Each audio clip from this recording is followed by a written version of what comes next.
nieuwe album is net uit. Gaat hartstikke goed. Die wordt goed verkocht. En ja, er hoort natuurlijk weer een DVD bij. En ja, we moeten nog 2 clips opnemen en dan is hij klaar. Dus,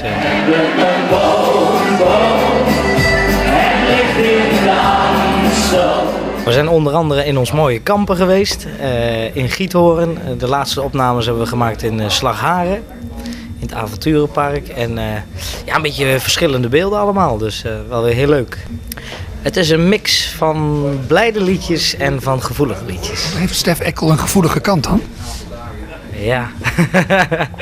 Ja, goed. Ik bedoel, we maken allemaal wel eens dingen mee in ons leven wat minder is. En ja, dat komt op mijn album ook wel weer terug. En uiteraard dan ook op de DVD. Ja. Maar heb je ook liedjes zelf geschreven? Dat is voor het eerst eigenlijk.